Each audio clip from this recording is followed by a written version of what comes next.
The other thing is that you might need to find a better balance between telling and showing. So when you tell your reader about an emotional experience, then your reader does not experience it. You have to show that emotional experience on the page. And there's no better way to do that than by mixing action, dialogue, interior monologue, interior emotion, and description. So you really want to show how the external events of the story are affecting your character so that the reader can have that emotional experience that they're looking for. Welcome to the Fiction Writing Made Easy podcast. My name is Savannah Gilbo, and I'm here to help you write a story that works. I want to prove to you that writing a novel doesn't have to be overwhelming.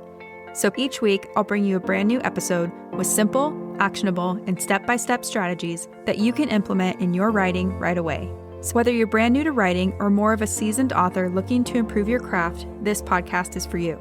So pick up a pen and let's get started. In today's episode, we're going to talk about 10 common reasons why novels are rejected by publishers. And we're going to look at these reasons in roughly the order of how quickly they make an agent or an editor say no to a manuscript. And just to clarify, when I say an agent or an editor, I mean a literary agent or an acquisition editor. If you're unfamiliar with those terms, I would push pause on this episode and do a quick Google search to see what their roles are in the publishing industry before you come back and push play. Now, publishers give many reasons why they don't want to pick up a particular story. So, for example, sometimes the story itself works, but the timing just isn't right for the publisher. And if that's the case, you can't really do anything about it except start writing something else while you wait for the stars to align, or start sending your manuscript out to different publishers. But in other cases, the timing is right, but the story doesn't work. And that's a pretty difficult thing to hear. You've just spent all this time writing and polishing your draft, but it's just not working and it's been rejected by publishers. But if that's the case, you don't have to wait for the stars to align or for the timing to be right before you make your next move. You can get to work right away and figure out what's wrong with your draft so that you can fix it and then resubmit your story. So with that being said, let's take a look at the 10 common reasons why novels are rejected by publishers. And remember, we're going to look at these reasons in roughly the order of how quickly they cause an editor or an agent to say no. Reason number 1 is that the category or the genre isn't the right fit. And I hate to say it, but most of the time, manuscripts get rejected for this reason when an author doesn't do the proper amount of research before querying. So, for example, let's say you wrote a thriller and you queried an agent who only represents romance. Obviously, if that agent doesn't represent thrillers, then your story is not going to be a good fit for them. So they're going to reject it without even reading past the first few lines of your query letter. This also happens when it comes to the age category. So if you query an agent who only represents middle grade stories, but your story is adult fiction, then it's most likely going to result in a rejection. And I know all of this might sound obvious, but you would be surprised how often it happens. And the hardest part about a rejection like this is that it has nothing to do with the story itself. It's just about a lack of research on the author's part. So the point here is do your homework and choose an agent or an editor who is absolutely positively in love with the category or the genre you're writing in. An enthusiastic agent or editor is one of the main reasons that novels succeed, so don't waste your time querying someone who doesn't fit that bill. And that's reason number 1, the category or genre just isn't the right fit. Reason number 2 is that your submission materials are full of bad mechanics and lackluster writing. So in most cases, the first thing an agent or an editor looks at is going to be your query letter. And if there are spelling and grammar errors in your query letter, or if it's just poorly written, it's unlikely that the agent or editor is going to look at any of the other materials you've submitted. Instead, it's probably going to be an automatic rejection, and he or she is just going to move on to the next story in the pile. If an agent or an editor does get past your query letter, then they're most likely going to look at your synopsis or your sample chapters next. And the same thing goes here. If there's a ton of spelling and grammar errors, or if you use too many adverbs, have weak style or voice, or if you write dull dialogue or lackluster action, then those are going to be obvious in the first page or two of your draft. Agents and editors have finely tuned reading instincts, and they can say yes or no to most high-level summaries or sample chapters that they see within very few pages.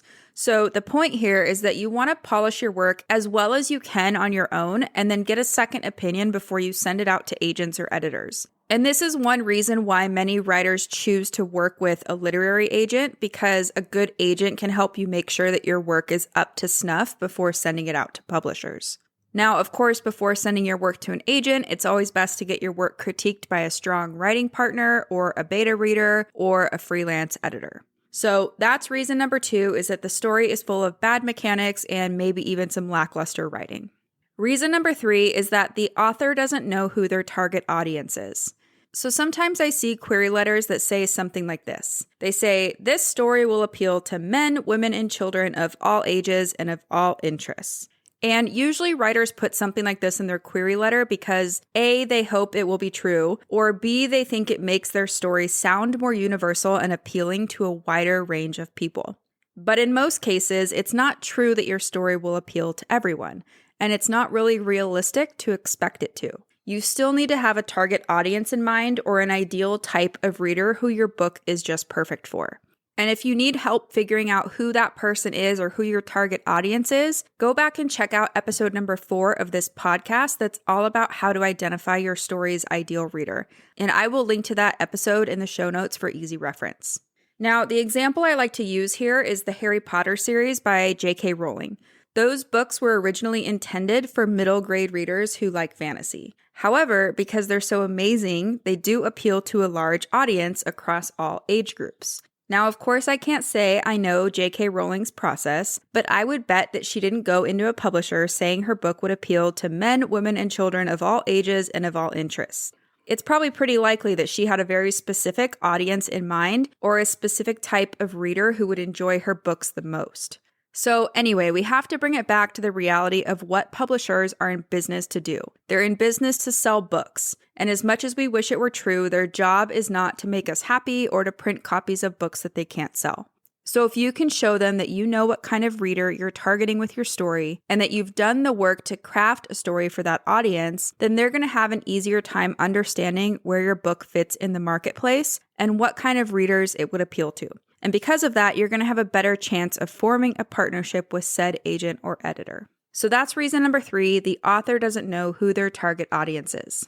Reason number 4 is that the story world isn't pulling its weight or it doesn't feel like an organic part of the story. And this can manifest in a few different ways. So for example, regardless of whether your story takes place in the real world or in a made-up world, the issue could be that you haven't done the work of highlighting what's special about your setting.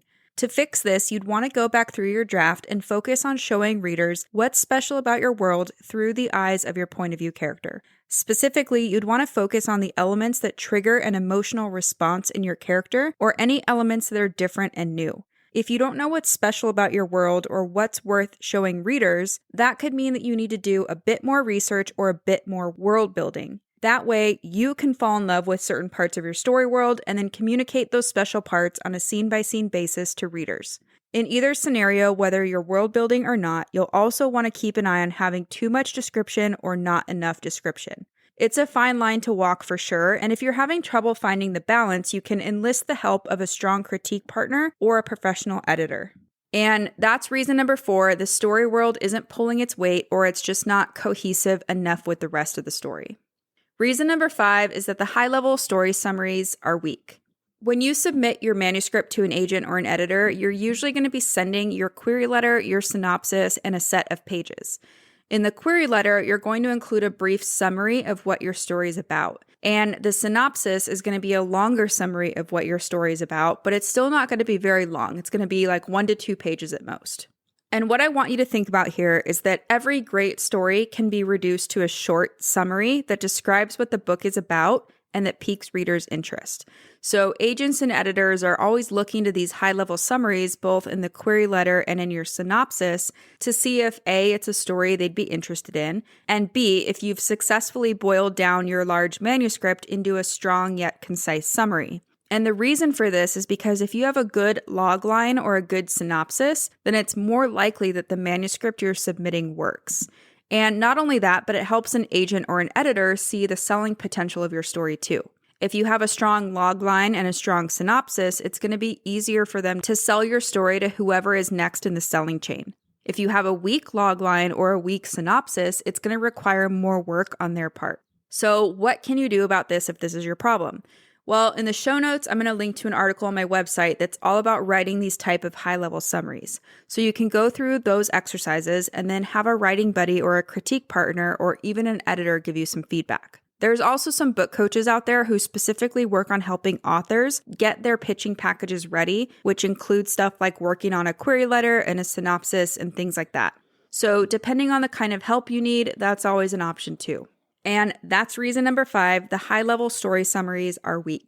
Reason number 6 is that the characters just aren't interesting or unique.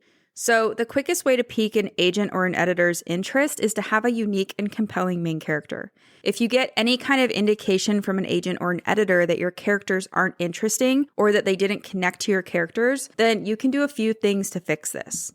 First, you want to make sure that you understand what it means to write a strong character. Characters need goals, they need backstories and values and strengths and weaknesses. They have to be multidimensional just like people are in real life. And then once you're clear on what it means to write a compelling character, I want you to go back and look at each of your scenes and make sure that A, you've identified one point of view character per scene, and B, that you're putting the readers inside the heart and mind of that POV character in each scene. And if you're having a hard time with this, get an outside opinion from a writing buddy or a professional editor, because they're going to be able to see things that you're missing and they can help you get your characters up to snuff.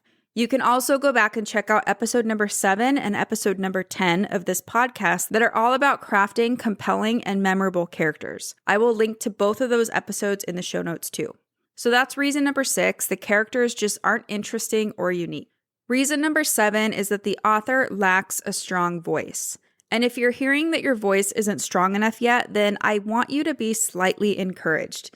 This usually means that you have most of the ingredients for a solid novel in place. So you have a good story world, interesting characters, a strong theme, a good plot, things like that. But all that's missing is that magic je ne sais quoi that will make you different from every other fiction writer out there, and that's your voice. And if you're wondering how to find your voice, well, unfortunately, there's no real formula or magic answer. It just takes practice. You have to read a lot and you have to write a lot. And that's because time and experience are the most important ingredients in developing your unique voice. So keep at it, keep practicing, and don't give up, because you might be closer to catching an agent's attention than you think. But that's reason number 7, the author lacks a strong voice. Reason number 8 is that the plot of the story is predictable. So when you hear that the plot of your story is predictable, you have to identify the underlying reason. A predictable plot is a symptom of an underlying disease, and if you cure the disease, then that symptom will go away. So let's talk about some common reasons your plot might be predictable. And first, we're going to talk about characters. So your plot might be predictable because your characters are too one-note or they're too predictable. You can fix this by giving your characters values or beliefs that conflict with each other, which will then force them into tough moral dilemmas. So they're going to make choices that readers won't expect because they're probably going to make choices that even you can't predict. So that's solution number 1. The second thing is that you might not have enough conflict in each one of your scenes. When your character faces conflict in each scene, they're eventually going to be forced into a crisis or some kind of dilemma. In episode number 40, when I talked about writing well-structured scenes, I mentioned how in each scene there needs to be a crisis or a choice between two equally bad or two equally good things. And that's because if you don't make the dilemma or the choices difficult for your characters, then readers are going to be able to predict their decision, which will then make your plot predictable. So to solve this, you want to go through each one of your scenes and make that crisis moment a little more difficult for your character. The third thing is that you might not have done enough research. So let's say that you're writing about cops or doctors. If you don't do enough research, you're probably going to fall back on what we all see on TV about cops and doctors, and it's going to feel cliche. So to avoid this, you just need to do more research. You want to learn the ins and outs of whatever you're writing about so that you won't be able to rely on the obvious plot twists that you learn from TV. Instead, you'll come up with something new that nobody saw coming, and then you'll fix your predictability problem. And so that's reason number 8, the plot of the story is predictable. Reason number 9 is that the theme of the story is overbearing. So nobody wants to be lectured by a book, readers don't, and agents and editors don't. If your theme is overpowering all of the other elements in your story, then it's time to rethink things. If you want to learn more about theme and how it emerges naturally from a story, then I want you to go check out episode number 5 of this podcast that's all about theme. I will link to that episode in the show notes for easy reference too. After that, I want you to take a look at each one of your characters, focusing specifically on their goals, values, and beliefs. And then I want you to ask yourself, do they seem like they're all designed to perfectly express your theme? And if so, I want you to go back and add in some goals or values or beliefs that conflict with each other. This is usually the easiest way to turn a flat character into a realistic and compelling one. And then once you're done with that, I want you to go back and rewrite each scene so that it reflects your new and improved characters. And fair warning, this may spiral a bit out of control, but it will all be for the better. If you give your characters conflicting values, beliefs, and goals, then it makes sense that things are going to change in your story. They just will. So be ready for it and try to keep an open mind. And that's reason number 9. The theme of the story is overbearing. Reason number 10 is that the story fails to deliver a powerful emotional experience. Writing fiction is all about giving readers a powerful emotional experience, and you do this by showing your point of view character having a powerful emotional experience and then convincing the reader that he or she is that character. So if this isn't happening, you need to figure out where things are breaking down. And one of the most likely causes of this problem are low stakes. If your characters are playing for low stakes, then the emotive level of your story is going to be low. If you raise the stakes on your story question, then your character suddenly starts getting pretty serious about the story they're in, because they have to. They don't have a choice. And on the note of characters, another reason that your story might not be delivering a powerful emotional experience is because maybe you have some flat characters. A character can only have a powerful emotional experience if he or she is real. So in other words, your character needs to have her own values, goals, and beliefs that are different in some way from your other characters. And that doesn't mean they have to be 100% different, but just like in real life, we all have our own unique goals, values, and beliefs. So we're just looking for that little element of conflict within your characters and within your story. The other thing is that you might need to find a better balance between telling and showing. So when you tell your reader about an emotional experience, then your reader does not experience it. You have to show that emotional experience on the page. And there's no better way to do that than by mixing action, dialogue, interior monologue, interior emotion, and description. So you really want to show how the external events of the story are affecting your character so that the reader can have that emotional experience that they're looking for. And anyway, that's reason number 10, the story fails to deliver a powerful emotional experience. And there you have it. Those are the 10 common reasons why novels are rejected, and hopefully some easy exercises to work through if you do end up with a rejection in your inbox. Now, before I let you go, let's quickly recap each of the 10 reasons. So reason number 1 is that the category or the genre isn't the right fit for the agent or the publisher. Reason number 2 is that the draft is full of bad mechanics and lackluster writing. So this is like poor spelling and grammar or an overall blondness to everything. Reason number 3 is that the author doesn't know who their target audience is. Reason number 4 is that the story world isn't pulling its weight or that it's not feeling like an organic part of the story. Reason number 5 is that the high-level story summaries are weak. Reason number 6 is that the characters aren't unique or interesting. Reason number 7 is that the author lacks a strong voice. Reason number 8 is that the plot of the story is predictable. Reason number 9 is that the theme of the story is overbearing. And reason number 10 is that the story fails to deliver a powerful emotional experience. So that's it for today's show. As always, I want to thank you so much for tuning in and showing your support. If you want to check out any of the links I mentioned in this episode, you can find them over at savannahgilbo.com/podcast. And if you haven't done so already, make sure you subscribe to the show because there's going to be another brand new episode coming out next week. If you're an Apple user, I'd really appreciate it if you took a few seconds to leave a quick rating and review. Your ratings and reviews tell iTunes that this is a podcast that's worth listening to. And in turn, that helps this show get in front of more fiction writers just like you. So that's it for today's show. I'll be back next week with a brand new episode. Until then, happy writing.